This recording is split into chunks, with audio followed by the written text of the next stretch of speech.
All hear me, hopefully, yes. And welcome to the Peabody Essex Museum. Thank you for joining us for this conversation with Chloe Barcelou and Brandon Batchelder, and authors of the 2025 book, Tales of a Not-So-Tiny House, published by Rizzoli, New York. I am Ruthie Dibble. I am the Peabody Essex Museum's curator of American Decorative Arts. And at PEM, that encompasses all sorts of objects and projects that are vital to the museum, including all of our furniture, ceramic, silver collection from the United States. And it also includes our houses and all of the incredibly important collections in our houses and the tours we conduct during the summer. So I'm delighted to have you here, and welcome to Chloe and Brandon. Yay! So I'm just gonna jump in, and I've got my slides going, because of course we have to have our visuals. So for almost a decade, Chloe and Brandon, you guys have lived in your very own work of art, which is your tiny house that you call the Ship House. And I'm going to try to refer to it as the Ship House, because I know that's important. And this weekend, the Ship House is here for us all to see as PEM's contribution to Historic Salem's Christmas in Salem house tours. Just a little bit of information there, and tickets are still available. It's parked in our Essex block right across from the museum and is available for viewing today until 5 p.m. and tomorrow from 11:30 to 5. If you haven't already seen it, you're in for a treat. It's a magical experience to walk around and peer inside. And if you're lucky, get a tour inside. It's like opening a steampunk advent calendar, is what I thought.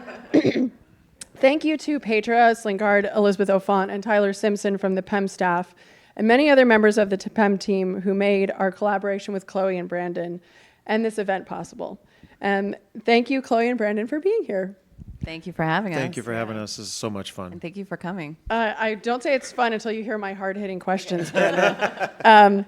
So the three of us will talk for about 40 minutes and then open up to you, the audience, for questions.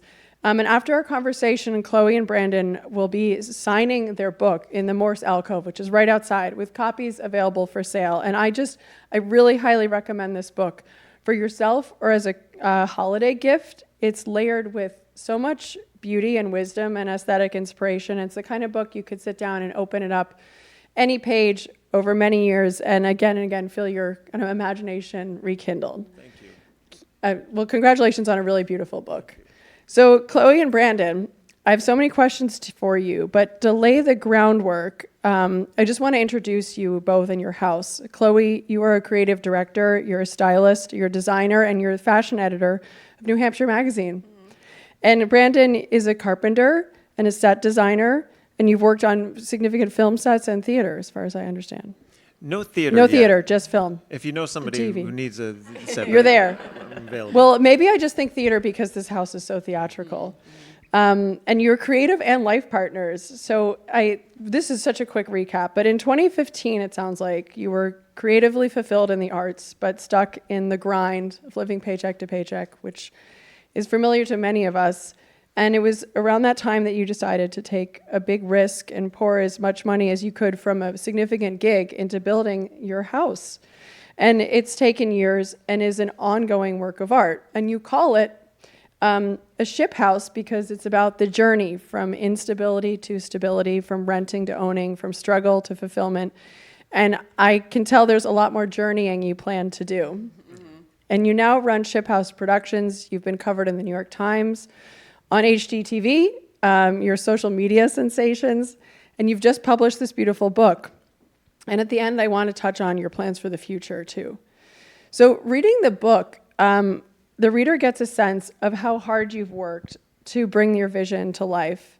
And really truly expert physical hard work.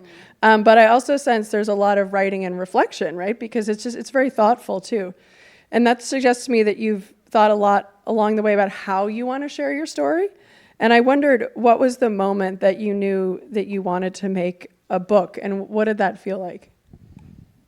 Yeah, so the book kind of came to us in an unusual way. There's a really cute little gingerbread house in Vermont right across the river from where we live, and I just had an inkling. I was like, I need to go over. I need to take a picture of this gingerbread house in the snow and post it on my Instagram for, I don't know why, but I guess I do know why.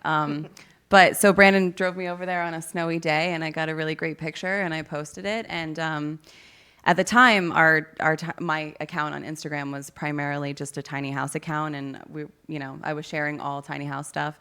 And this was the first picture that I had like really gone viral on my account, and of course it wasn't of our house, so the irony, I don't miss it, but yeah, it was just reposted by a lot of different accounts, and then an agent from a literary agency in New York, she said that she clicked on the picture, and then it brought her to my account, and she was like, wait, what is this pirate ship house? And she asked us if we wanted to write a book, and of course we said yes. And it was interesting, like the journey of doing our proposal. It took us about a year, and then the book was pitched to a bunch of different publishers, and Rizzoli was our dream publisher, and they made an offer on our book, and then they had a lot of influence in how the book ended up coming to be. But Yeah, so once we got the book deal, the question was then, what kind of book do we write about this house? And at first it was going to be a DIY book. Like I used a 7/16 wrench, and it was going to be really thick and boring. But once Rizzoli picked it up, they said more visual. Let's make it as beautiful as we can. So then it's like, well, what's the story here? And we were both, inspired by the kind of books you'd find secretly in the library as a kid, and it would be like a fairy tale or something like that. So we really wanted to try to bring something really charming to the book. this book was definitely for our inner child, like the book that we would want to curl up and read as a kid, Yeah, I can sense that, because when I think about those books, it's the books that you pour over again and again, and there's so many layers in the book. And I also want to ask you about the title. Why Not So Tiny? Well, so at first our running title was the Chronicles of a Not So Tiny House, and our agent was like, I think we need to shorten that a little bit. But it's not so tiny because the house expands.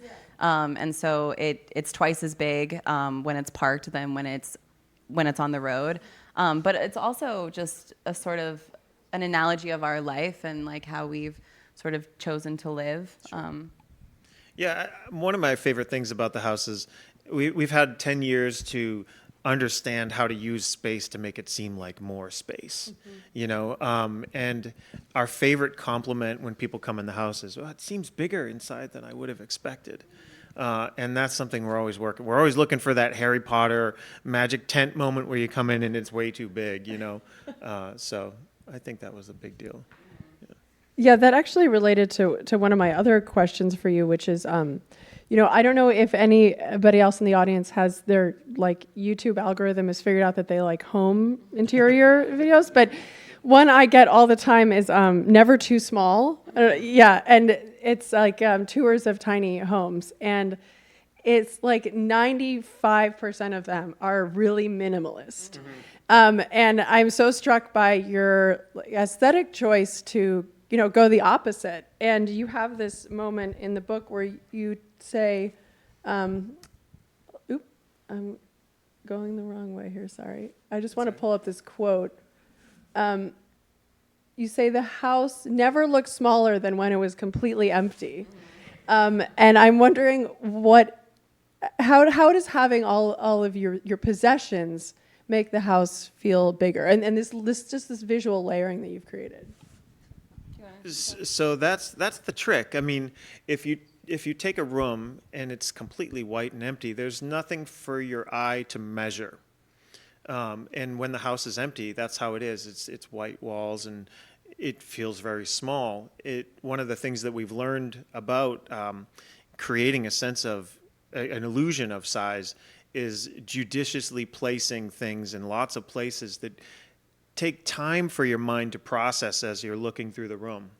As long as it doesn't clutter, which we're on that fence, But there are little tricks, like classic tricks, like adding a mirror here and there, Or if you've got a piece of furniture and it's near the wall, try to get it up off the ground so you can see under it. Those little details are make a profound difference. Yeah, we call it making room. Yeah. Because it's sort of surprising in that the more things that we tend to add, the bigger the space kind of feels. Yeah. And it's a little bit of a magic trick, but also just like we have those upper shelves in our loft area, and we used plexiglass for those so that we could still layer them over the windows but not lose light or the sense of space. And it's kind of amazing because until those shelves were there, it was just windows, and I don't think that your brain could really process how much could be there.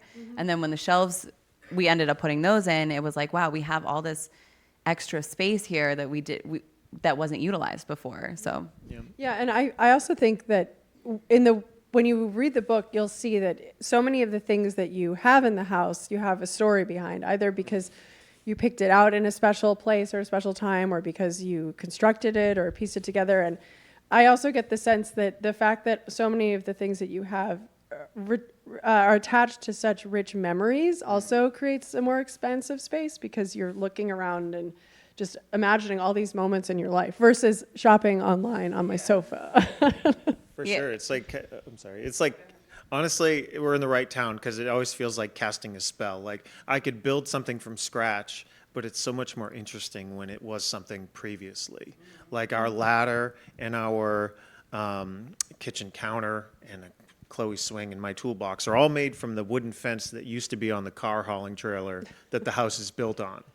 And it's kind of like, okay, that's part one of the spell. Part two is I have to cry and bleed on it a little bit, which I always do. Yeah, I actually wanted to ask you specifically about like your ability to reuse existing objects. And these are just a couple slides that show the way that you're bringing together vintage textiles and steam trunks and all sorts of things. And I just wondered if you could talk for all the creatives in the room about how your process of how you use things that already exist. Do you see the thing and you think I could do something with this, or you have a plan and you're seeking out the object, or how does that work?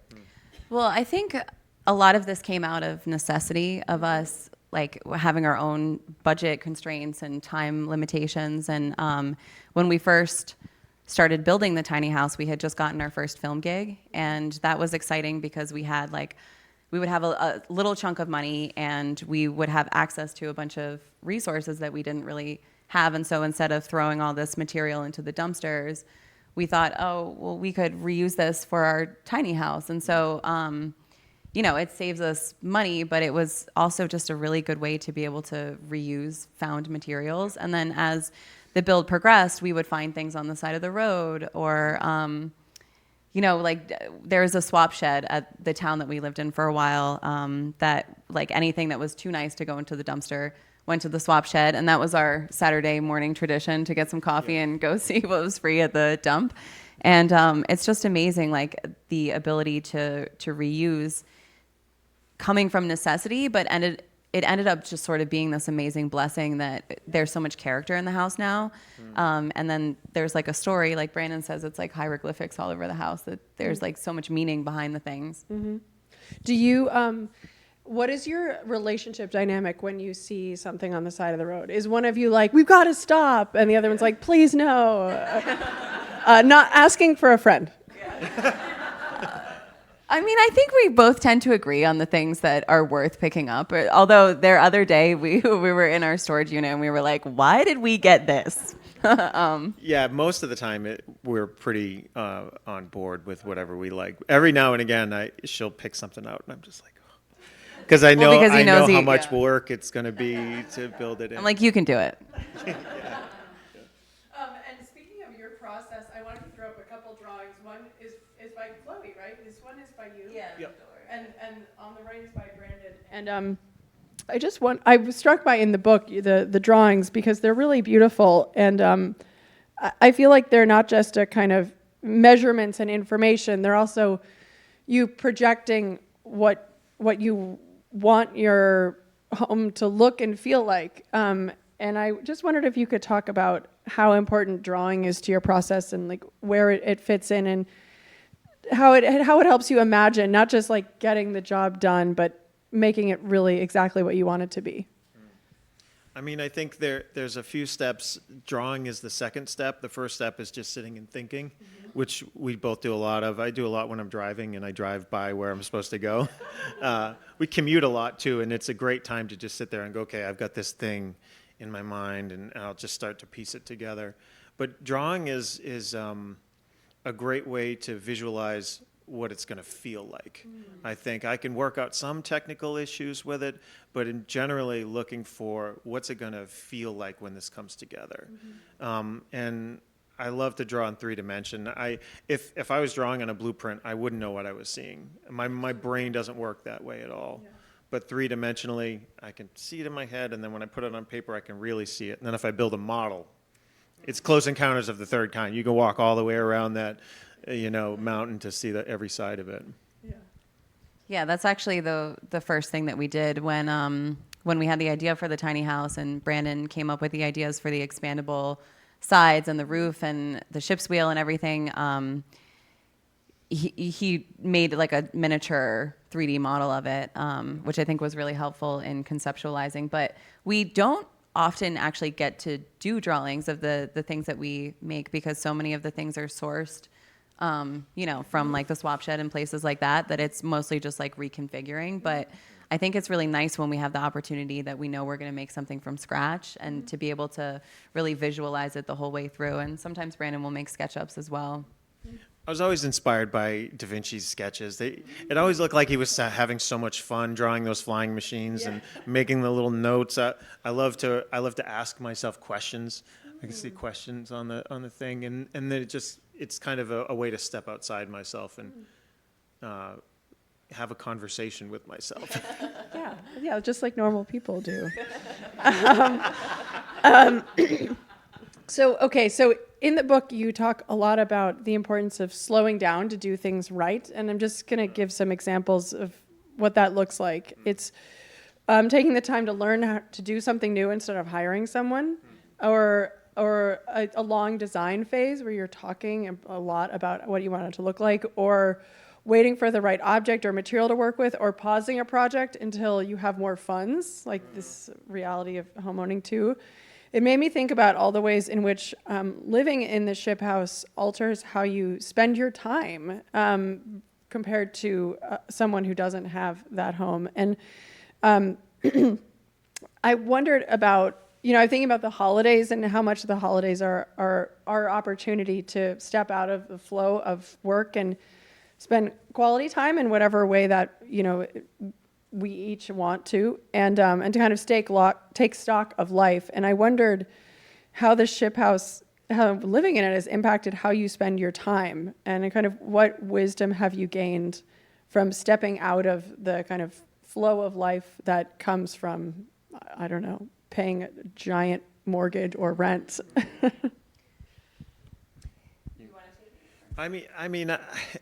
I always make this reference and it never lands, so forgive me, but it always feels like we're in a post-apocalyptic scenario in a movie, and we're finding stuff, whatever we can, to make something out of it.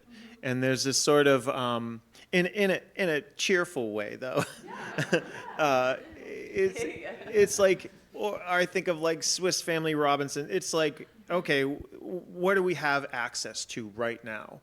And what I have access to right now, I'll work with. What I don't, we just have to put it on the back burner and think about it. There are projects that live in our minds for years and just take up space. And once we actually, make them, it's like giving birth, and then there's room for another thing to take up space. But it's definitely, we work from gig to gig with our career. So sometimes we have money, sometimes we don't.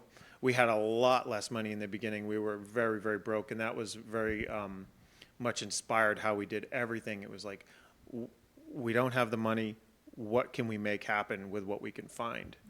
And we always say we do what we can from where we are, and what you can't do, you just got to move on from it. Yeah, I also because a lot of people ask if living in the tiny house is difficult, and I feel like it's about choosing your hard. And for us, like, it wasn't necessarily a sacrifice to spend the time that we did building the house, and we have been building it for 10 years on and off. And, you know, we think about, we could be working more and then paying somebody else to build the house, or we could cut our expenses and spend more of that time like learning the skills and doing the things ourselves, which, you know, it's always a trade-off. It's really just a matter of like choosing how you want to spend your time. And for us, it felt really fulfilling to be able to make things with our hands. And like, I mean, we work in film as set designers and stuff, but I always joke that the tiny house is the set of our life, because it really feels like that's what we're creating, like this magical space that's so tailored and custom to us that, like, honestly, if we were going to hire us to, we wouldn't be able to afford us to make the house. So it's really, it's just like sort of a trade-off on what you find valuable in life, I think. And this is what we personally found valuable. Yeah. I don't, this is a kind of a personal question, but I wonder how that's affected your mental health and your just sense of wellness, like, yeah, over the years. Yeah, I mean, I think like we talk about this a lot, and we've touched on it in the book, but it's just sort of this like idea of romanticizing your life and having this beautiful space that feels so unique to us and our personalities and is so tailored to the way that we live that it just like you wake up and I say it's like living in a hug. It feels like living inside a hug, and so it like elevates your mood, and then it makes you inspired, and then as you're more inspired, you can go about life, you know, when it's living a certain way or acting a certain way. And thank goodness, because there have been some hard times. Yeah. You know, I think we've been together for 15 years now, and anybody who's been in a long relationship, you know there's a point where you're in the same relationship, but it's your second relationship. And I think the crossover point where we kind of collided with all the dysfunctional baggage that we brought with us happened sort of at, you know, the beginning of writing this book. And we Yeah, it was great. You wouldn't believe what a tough time it was. But, you know, now we've come through and have healed all that stuff. And, you know, it's much easier just being in an environment that's conducive. Yeah, and I do think just living in a beautiful space, like it's inspiring, and so it invites you to take good care of your space, and then you're taking good care of your space, and you're taking good care of yourself, and then it sort of has this snowball effect of the way that it sort of ricochets into your life in other ways that you might not expect. We love, like, Salem is such a perfect example of that. It's such a beautiful old city with so much character that I think to live here is to feel like you're somewhere special, somewhere that you don't want to litter, because it matters. And there's so few spaces like that in modern construction that make you feel like somebody once said, like, they've turned citizens into consumers, where like you feel like a citizen in Salem because it feels like it takes itself seriously. Yeah, I was actually just in Target the other day, and it was like, no offense to Target, We're but going to go on a rant about Target for the next 10 minutes. it was like just trashed. It just didn't seem like they really cared about the way that the store was merchandised, and you could tell that it was affecting the way that the people were behaving in the store and the way that they behaved around the merchandise and how well they took care of it or not. I feel like that's really related to your work in set design, because it's that, you know, that creating this feedback loop between the space and performance, and it's, yeah. Your comments about Salem make me think about, you know, in the book you talk about your inspirations, and one that I wondered about that I didn't see in the book, but is just how New England has inspired you. I'm not from here, and so I kind of can feel like I'm observing it a little more, and it's such a place that's, I think, associated with hard work and independence and self-reliance. And I wondered if you feel like where you live also informs your approach. It goes deep, yeah. It's like Brandon, you look like you could be in Ken Burns' Revolution. I said that yesterday. I was like, you literally, like, you just put him in a costume from Plymouth Plantation, and But both of his ancestors came over on the Mayflower. Like he's deep in New England. I'm deep. It's funny when we got the materials to build the house, we just needed a place to build the house, which is kind of a funny thing. So I put out a Craigslist ad, and finally this couple in Hampton, New Hampshire, agreed to let these crazy people build a house in their backyard. And my ancestor founded the town in the 1600s. It was Stephen Batchelder. I think he was run out of town. I think there was some bad situation there. But my mom's here. We grew up. I grew up in an old colonial house in Pepperell, Massachusetts. It was a couple hundred years old, and it had the old timber framing. And when we moved away when I was a kid, I loved that house. And it was like for years I'd be sitting in class drawing pictures of that house. And then early in our relationship, Chloe and I moved into an old carriage house in Canterbury, New Hampshire that was actually built from reclaimed Shaker buildings. So it was big timber frames, and they were so old, and they were shiny from where people's hands had been touching them. And it was the second time we had to move away from a place that just broke my heart. And so I think there's a lot of that timber frame, New England vibe in the house, and it's on wheels, so we don't have to move away from it again. Yeah. When we first got together, it was sort of this debate of where we were going to live, because I was born in California and grew up in Pennsylvania, and so I didn't really have like a tie to New England that was really keeping me here. And I was like, let's go to Oregon or New York City. And he was like, absolutely no to both of those.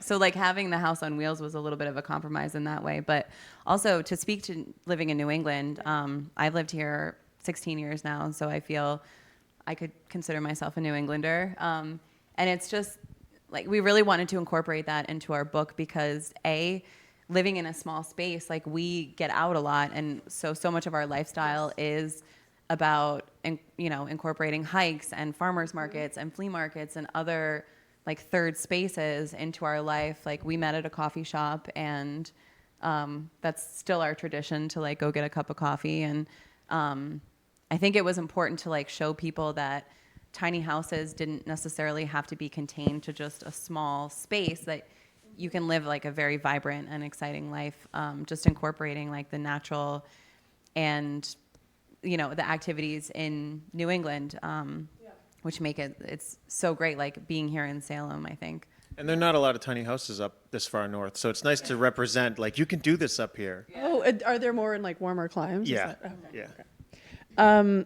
I threw up this quote because in the first couple pages of the book, there's a sentence: "We humans seem to be living in a different world than the one that forged our instincts." And to your point, Chloe, I think one of the ways that you talk about it is that it connects you more with nature and even just like the elements. I know you've had your battles with that, but I wondered, if you could say a little bit more about what is that kind of instinctual world that you felt more connected with? Is it, it's nature? Is it social? Is it a way of making a home? Yeah, well, it's interesting because I think that tiny homes themselves are not new. Like this isn't a new concept. And the further we go back into history, like 10 people were living in like a tiny little cottage, or, with all the history that Massachusetts has with Plymouth Plantation and those types of places, like it's not uncommon for people to live in this way. And that's what I was going to say earlier about maximalism, is like, we're not minimalist, and this was never about downsizing. This was really for us about approaching life more creatively and having more resources and, limiting our expenses. But it's, you probably have something to say about this too. Well, you can finish up. I mean, I was going to say that, so the first night we slept in the tiny house, we were giddy like little kids. And I'm like, I know this experience. I've had this experience before. And then I was like, oh, it's tree fort. It's the tree fort. You built the tree fort. You were with your friends or your siblings or whatever, and you build the tree fort. And what do you want to do? You want to sleep in the tree fort. And I thought to myself, I think this is really primal. I think that people have been gathering resources from their immediate environment and building a shelter of some kind, probably before they figured out how to build fire. You know, like animals build nests. I think it's so ancient, and it's something we're pretty well removed from these days. It's very expensive to build a house, and there's a lot of rules. And the rules are there to protect us and keep us safe, but it's also just a lot to wrap. The pilgrims weren't worried about There the was no stair building code riser back then. height going up. You know, they were just hacking it together and getting it done. And I think that there are a few things in life that are like that. When you do it, you realize this is in me because people have been doing it forever. You know. And even though our house is on wheels, so it's technically not on the ground, it does feel very safe to know that we have a resource that's not going to be taken away, that is ours, that we own. And I think that just like creates a sense of safety in your nervous system that helps you like go throughout life being more calm and present. Yeah, and I feels like so connected to the holidays. When I was preparing this, I was thinking of the Little Match Girl, the Hans Christian Andersen story, and it's very sad. She literally freezes to death. But this time of year when it's dark and cold, and I think we all have this instinct to be warm and safe inside, and all of the people who don't have that kind of security, or even if they have a home, it feels like it's not theirs. I can see how it's made a big difference to make that for yourself. So one other question I wanted to ask you is about community. And you were talking about this a bit when you were saying that how much the tiny house actually has gotten you out and connected to the world. But I wondered, I think maybe, for me, I see a tiny house and I think, oh my God, where would my mom stay? Like that's like, so I just wondered if you could unpack a little bit, like something that you've talked about in the book and in our conversations is how much community is important for you and how much having your ship house has enhanced your sense of community. I mean, I think that the great thing about a tiny house on wheels is it's like a ship in that it takes you somewhere. If you're working on the boat in your yard, it's not because you want to, hang out just in the boat in the yard. You might want to, but ultimately it's like, where is it going to take me? And what's great about tiny houses on wheels is they can be added to an existing property where somebody is already living. So it's great to bring families together or friends together in a way that you can, have somewhere to pay cheap rent, and somebody who owns the property gets a little bit of extra money. It takes the burden off of people together. Mm-hmm. But then there's also this opportunity to live in a closer community than we're accustomed to at this time. You see these old farmhouses in New England, and there was a lot of people living, maybe generations living in the house. Yeah. But now, post whatever World War II, there's this like, as soon as I am an adult, I've got to move hundreds of miles away and be separated from everybody I know. Yeah, it's like on Brandon's point, just the sense of community has been nice because like we tend to move away from our families, and we've had the unique opportunity to spend some time parked in my parents' lot, which is, at first it wasn't necessarily like what we wanted to do. Like, it felt a little bit like we were back at home, and it's come with plenty of its own problems for sure. But it's also just been really nice to be able to spend so much time with my sisters and my family and be like within walking distance to people that we care about, Mm-hmm. And I see it come up on TikTok a lot about these people that are sort of moving into that type of lifestyle where mm-hmm. they're living on compounds with their families or friends, mm-hmm. Which I think is really like, it's the way that we've lived in the past, but I think that people really crave it, and it's the way of the future for sure. Yeah. And we have some plans too. Yeah, I was going to ask you, like, if you wanted to talk about some of your future plans now that this book is out in the world.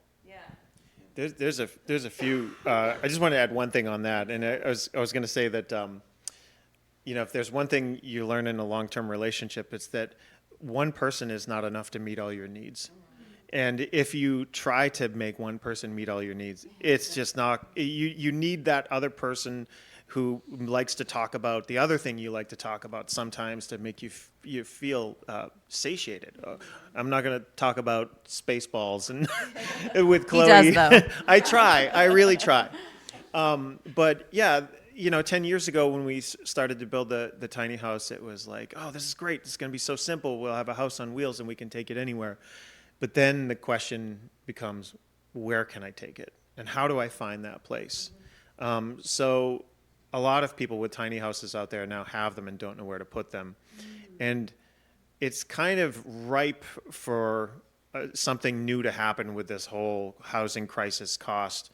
And what we want to do now is essentially build a tiny house village, which is aesthetically attractive, like not cramped in on top of each other, spaces for people to park so they have somewhere to bring their tiny house where there's water and electric and waste, sewer, but also shared buildings that are part of the process. So there's like maybe a workshop that's included in your, so you have like a maker space built in, and a gym, and a laundry room, and a greenhouse and some gardening space and things like that.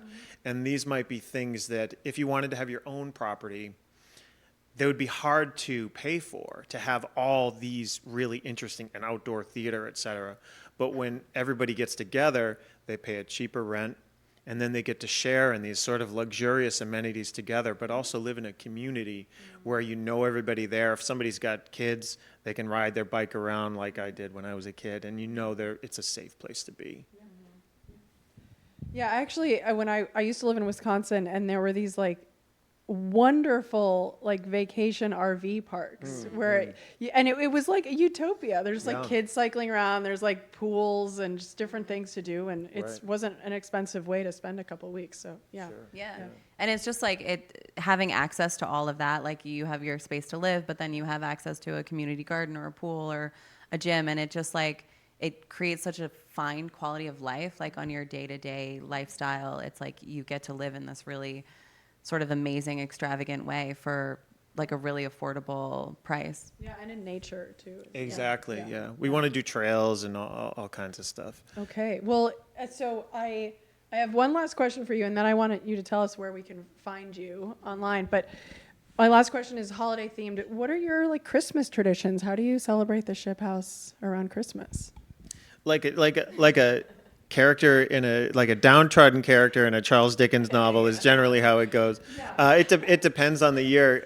We love to decorate a tree, and you know when we've lined up enough work to have money on Christmas, then we can buy some presents. But we've had some low years, but. It sort of depends on where we live too. Yeah. Like we've lived on a farm and we were out snowshoeing and we Yep. we actually dug up like a little tree on the farm and put it in a pot and then we replanted it afterwards and that was really sweet. So it kind of just depends on the year, but Christmas movies. yeah. Okay. We love movies. I think the movie night is one of our favorite things to do is find a great classic movie that we've seen and love and invite people over and make them watch it against their will. What's your favorite Christmas movie? Holiday? Oof. Maybe Home Alone, maybe? A Christmas Story. A Christmas Story. Okay. A Christmas Story. Okay, It's really hard to Stand pick. corrected. There's a lot of good ones. Yeah. Well, so Chloe and Brandon, where can we all find you to continue to follow your story? Yeah, so we have a TikTok. It's TikTok at Chloe and Brandon.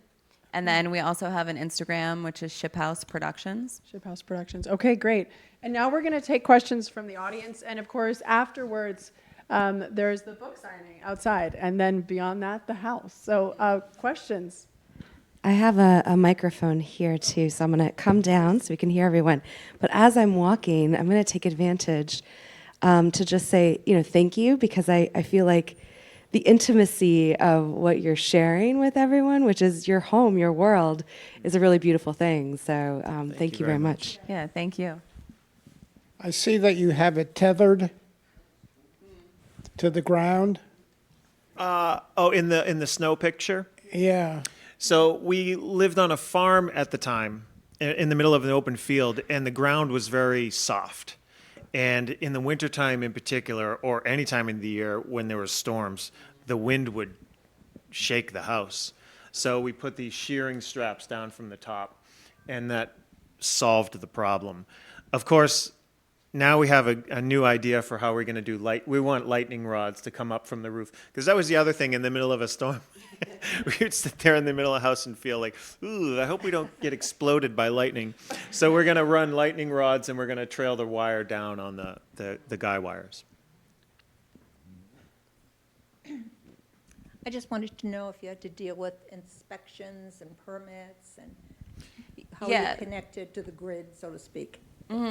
So most of the time we've lived illegally. Sorry, everyone.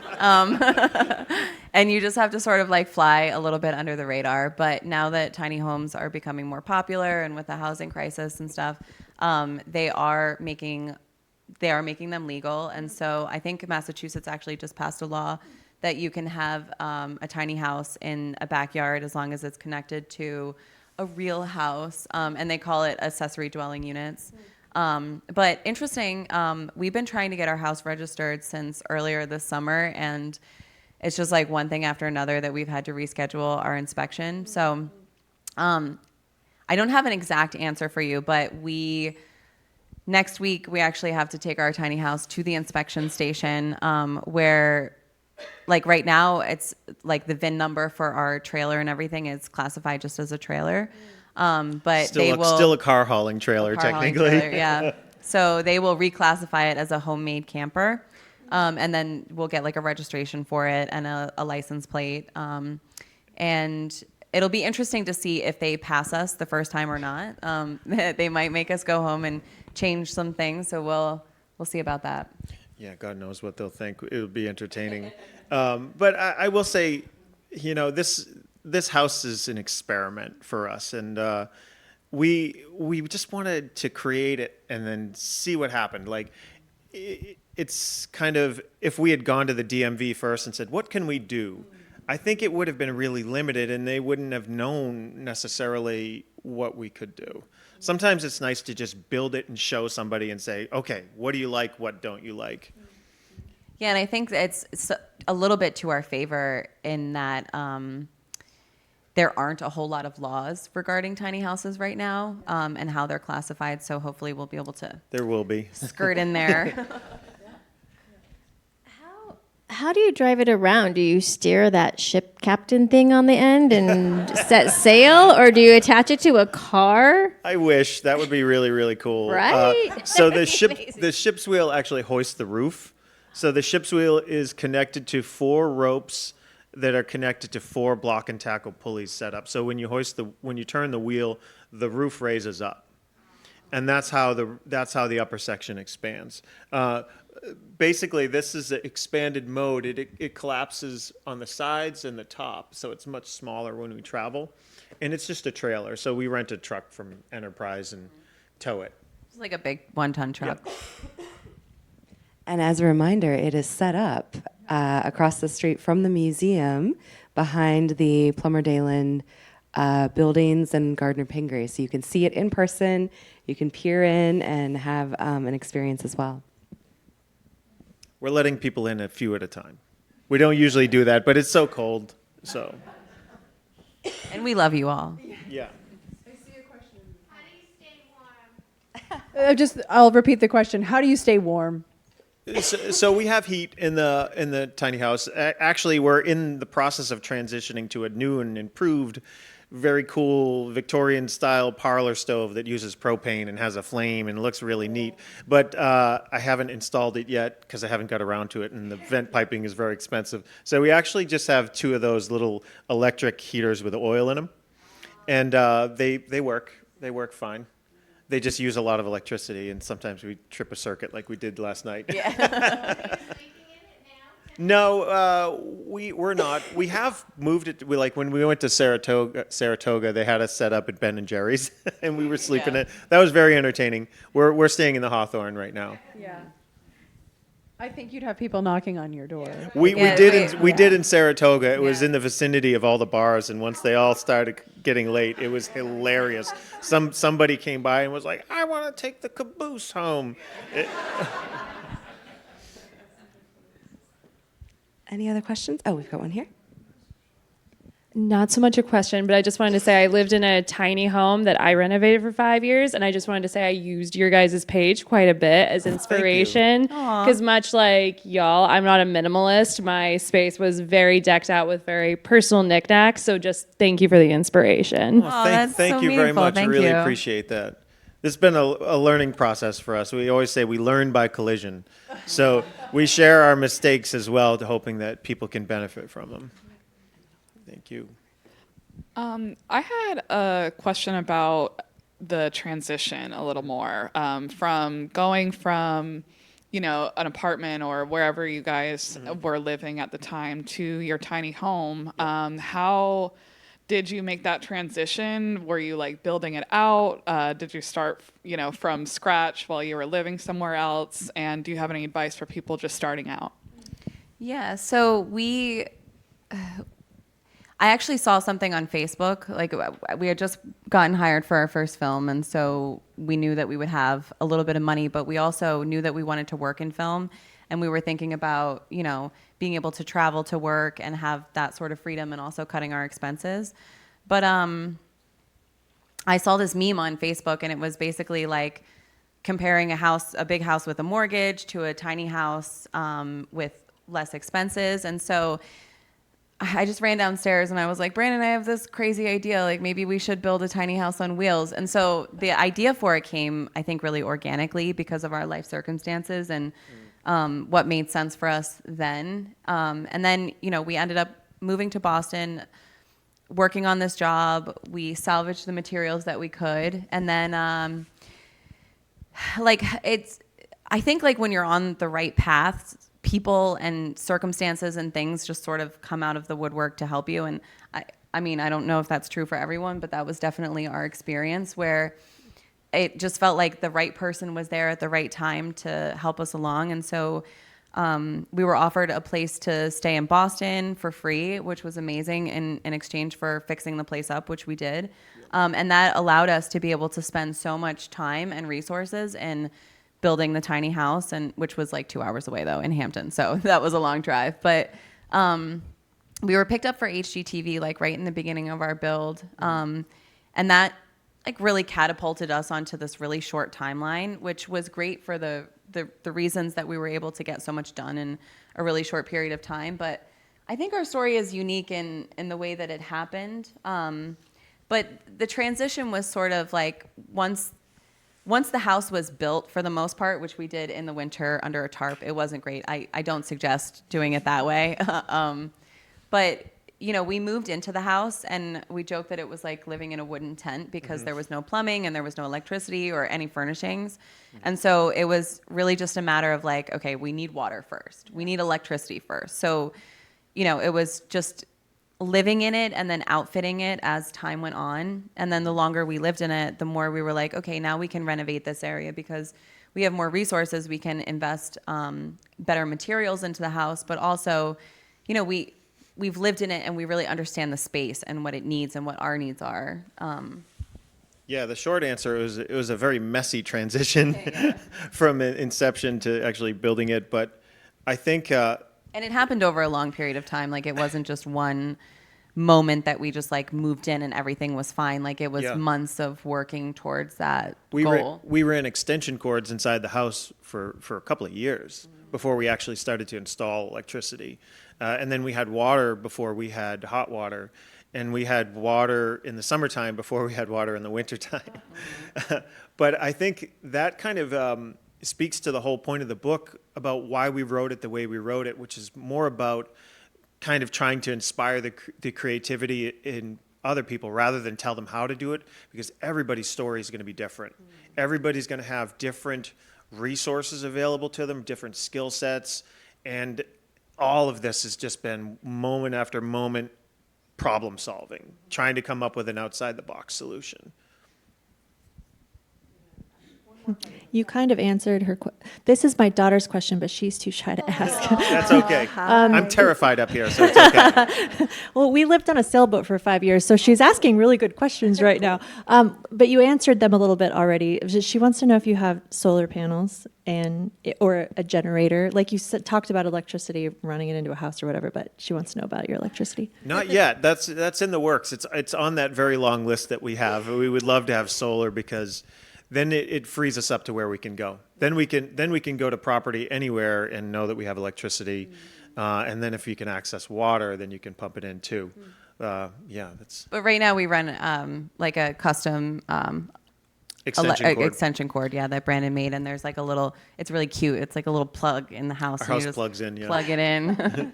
But yeah, basically we have to be within about 100 feet of an electric source, because the longer, like electricity is funny, the longer you go, the thicker the cord you need, or else it starts to overheat. So back when we used to have a 100-foot cord that was thin, it would get really hot. So I had to kind of build a custom one from wire at Home Depot. And then it just, sometimes you trip the circuit. Sometimes you have to say, okay, we've got too much on. Yeah, you can't run the air fryer and the heater at the same time. Yep. We know how that goes. Oh, one more question, and then we will truly wrap up. Yes. Yes. Since you all were the first here, I wanted to. Thank you.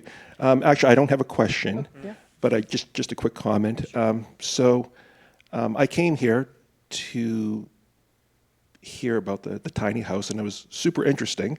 And but I think what I came away out of this more was not to go Hallmark on you, but was just hearing a beautiful love story and sharing your adventures together. I know a lot of people who couldn't live in such a small space, and they probably want to kill each other. So I just want to thank you for that, and it's a beautiful relationship, and that's all I need to say. Oh, that's so sweet. Thank I you. really appreciate that. Yeah. Thank you very much. Yeah, and thank you, Chloe and Brandon, for sharing your story with us today, and in the book too. And as we said, right outside will be the signing, and the house itself is across the street behind Gardner Pingree. So thank you so much. Yeah, thank you for having us. It's been such a privilege. Thank you so much. I wanted to say one last thing, which is honestly that one of the reasons we built the house the way we built it was to draw in people like you. And when people walk by and they see it and it kind of sparks that joy, we know that there's something to connect. It's really a conversation starter just so we could meet you guys. So thank you.